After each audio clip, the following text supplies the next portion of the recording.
course, where he worked as a munitions specialist. You know, that's when you bomb things and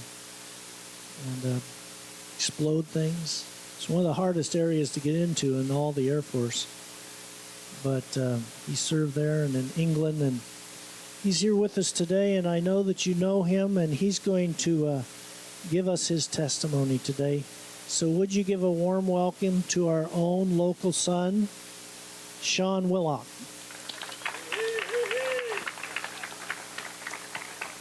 That's what most of us knew him by for most of his life, but it's Piontek. So, yeah. Shaun, God bless you. Thanks. That's EOD. EOD, yeah, EOD, okay. Yeah. Not that it matters, though. But munitions and EOD are two different things. But anyhow, let's see. Well, like Wayne already introduced me, I've been here going to this church since I was about 2 or 3 years old, when my mom and my stepfather started coming, Don Willock. You guys know them pretty well. And growing up at Delta Nazarene, and then here I've been able to basically fellowship with some of you guys for pretty much my whole life. And a lot of you guys know who I am. And a lot of you guys know that in the last couple months, a lot of things have changed in my life, and probably have seen that difference. I want to go through my testimony.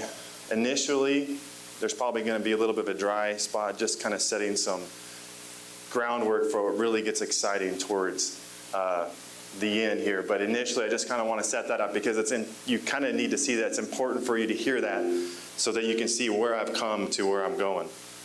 Ooh, that's really... Yeah, just turn it down a little bit. I can talk pretty loud. So basically, I want to start through a chronological order of how I've got to the point I am today, and where I'm at in my life with Christ today. And I want to share that with you guys as an encouragement. I feel led by God to do this just because I feel that maybe through listening to what I have to say and what I have to share with you, that God might be able to speak to you wherever you're at in your life spiritually with Christ.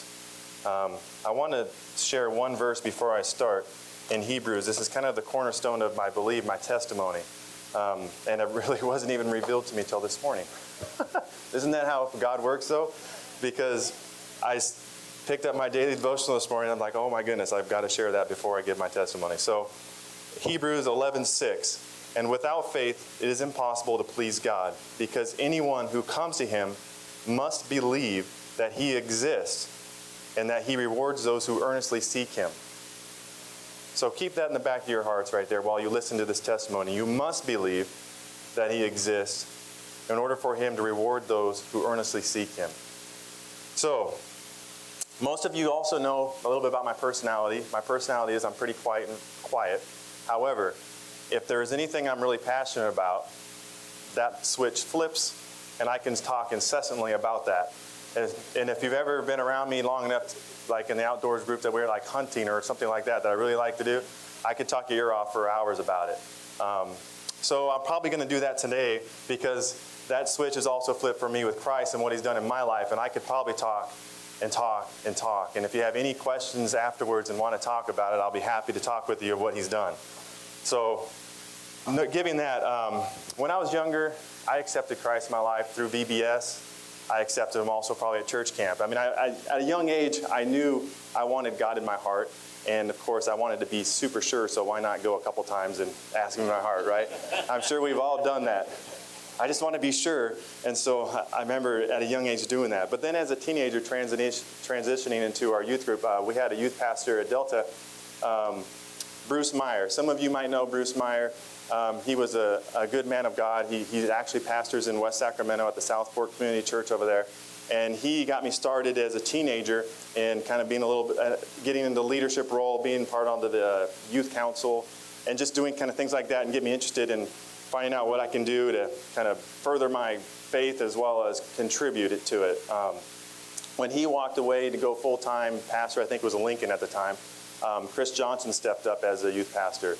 So growing up, my whole core of my youth was with Chris Johnson as a mentor and as a leader. And we did several Mexico trips, and that was kind of the norm for us at that time to go on these mission trips. And I remember one of those trips just dedicating my life to God. And growing up all the time, going through as a kid to as a teenager, I just knew God had a calling on my life. And I knew he was calling me to serve him in his ministry. But as you can probably imagine, as a young adult, there's a lot of questions. There's a lot of searching you have to go through to really understand where you are and where your faith is and how that relates to life. And I mean, there's a lot of questions as a young adult you have to answer. And so I hadn't really had all that nailed down, but I knew that God wanted me to serve him. And so I did get baptized as well as a public statement of my faith, so that I was proclaiming and basically sealing a covenant with God, saying, yes, I want to follow you.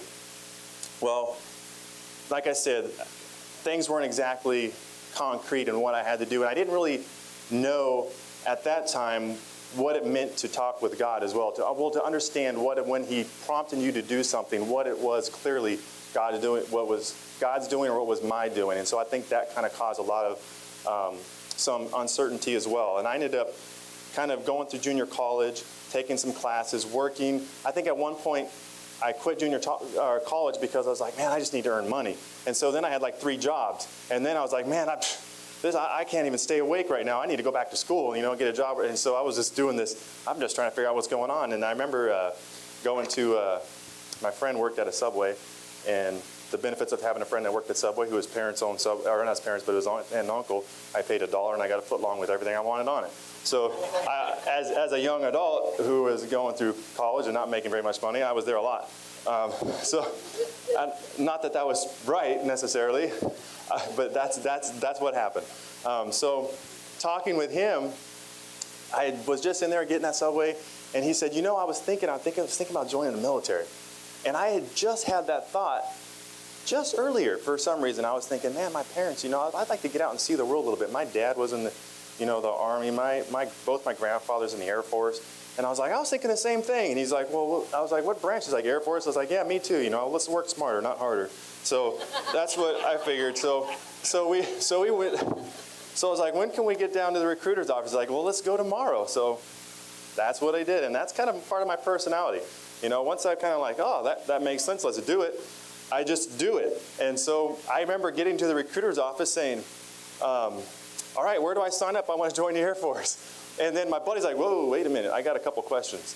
Like, what about this? And I'm like, oh, that's a good question. Yeah, what about that? And then what about this? Oh, that's another great question. And I was just gung-ho. Let's do this. And my buddy's like, oh, I got some questions here. And it was actually a very good thing that I went with him, because I actually learned you got paid. I didn't know you get paid. I just thought, I'm dead honest with you. I thought, sign up to the military, they give you room and board, they give you food. I mean, what do you need to get paid for? You're working, and then you get out and you have some experience. I know that really sounds naive, but I'm letting you know growing up, what my view was, and that I needed to obviously get out into the world and experience a few things before I could probably, God knew, go minister to other people or something, whatever he had planned for me, if you think about where I was. So, long story short, joined the Air Force. That's where I met my beautiful wife, Natalie. We met in Virginia. But also, that was a time in my life where I started to really backslide. I did make a couple attempts to go to church while I was in training. But I really backslid in my relationship with Christ. And one of the things that really started happening was I became very self-serving, very, very selfish in everything that I did. And once you start going down that path, as many of you will know, layers just start kind of forming on you. Layers that Satan wants. Because when those layers form on you, it's very difficult to break those layers and to become effective for Christ. And I'll kind of explain further in my testimony where that comes into play, but that's what started happening, a hardening of my heart, a desire to just do worldly things that definitely hindered my ability to talk to God, but not even just that, but just even see that what I was doing was taking me the opposite direction of where God wanted me. And I even got to a point where, people asked me if I was a Christian, and I wouldn't say I was a Christian, but part of that was because I didn't want to give Christians a black eye. I knew what a Christian was like. I grew up in the church. I was raised in church. We did all these things. I knew what it was like. And everybody who is in church knows what that's like. And part of me was like, I can't sit there and say I'm a Christian. How am I going to say that? Because deep in my heart, I knew God was still there. God was still, because that calling never went away. It was still in the back of my mind. And last thing I wanted to do was do something opposite to that and be something that people tripped over on their way to try to reach Jesus and actually never could because of what I was saying. Well, I'm a Christian. And well, look at that different Christian. So anyhow, just to kind of give you an idea of that. After the Air Force, my wife and I came back to California. So it was about a 7-year break since the church. The church had moved, new faces, new people, still some faces, a lot of faces I knew just from when I had previously attended. And at the same time, I started college, business college, and then worked towards getting my business degree. I continued to live a pattern of living for myself. I mean, I got back to where I was now, and I had, all this experience, and I kind of got into, just playing softball, doing whatever it was that was self-serving. And one of those things was like video games. One of the other things I kind of got into, which actually I got into that really in the Air Force when I was younger, but still continued on and got a little bit more progressive. And that was a very self-serving, selfish thing to do because it took up so much of my free time that I didn't spend very much time with my new son, my family, my wife. I really neglected that part of who I, as a man, the responsibilities I have. I graduated college and I started a job with Eli Lilly and Company in pharmaceutical sales. And I'd say about that whole time, up till about a year ago, that's how I lived. It was all motivated through what was going to make me feel better, what was going to get me whatever it was, the next cool thing I wanted. That's really what my whole life was centered around. And I was bitter and I was angry inside, and I didn't know why. I was just like, there was a root, and you can ask the people who are close to me that I had an anger issue where if something happened, if I snapped, I would go way beyond. I'd feel really convicted and guilty of it later, and that's because just my upbringing in itself, I knew that was wrong and how I behaved, and I knew enough that I needed to ask that person for forgiveness. But at the same time, I wasn't able to control that, and that was controlling me, and that was creating an issue between my family and a rift where I could not effectively be a parent or a father like that you're called to be on a godly standpoint. I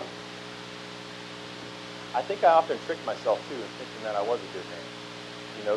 There were lots of things I would do where that was a good thing to do, that was the right thing to do. But I think we all fall into that trap sometimes where that's Satan making you feel like, okay, I'm doing the right thing, I'm okay, I'm in the right spot. But so let's kind of fast forward a little bit to last February when everything really started changing for me, and my whole existence really, it kind of really hit me pretty hard. Last February, I got really sick. I mean, I say really sick. I mean, I had bronchitis, I had sinusitis. It wasn't like, I was going to die or anything. But I got sick, and it seemed like for a month or so, I just couldn't get over this funk. I was just always in. At one point, I was just on the couch with a fever, and I didn't even have an interest. I mean, I was just felt like no good at all that I didn't even want to play a video game or anything. I'm just sitting on the couch, nothing, just like, oh. And then I saw a book on the coffee table, and it was Heaven is for Real. I don't know if you guys have seen that, read that book or not, but it's a great book, and I would definitely say read that book, because after reading that book, man, all these things kind of came forward, just emotionally, and it just hit me like just a kind of a flashback of what my life had been, and what eternity is, and how I've been fooling myself in a sense. And I knew, I was like, I better get right with God before he comes back, because I always knew in the back of my mind that was the case. I never once doubted or ever thought that God didn't exist, but I never did live up to that. And Heaven is for Real really laid it out pretty good for me in the sense of it convicted me very deeply. I remember crying and just praying for forgiveness on the couch. And after that, my family wasn't right there when all that happened. And a little bit while later, Tyler came up to me, my oldest son, and he goes, Dad, and he hadn't seen any of this, or didn't know this. By this time, I was still, thinking about the book. He says, I just want to let you know, I just prayed for you to get better. And he was probably 5 or 6 at the time. And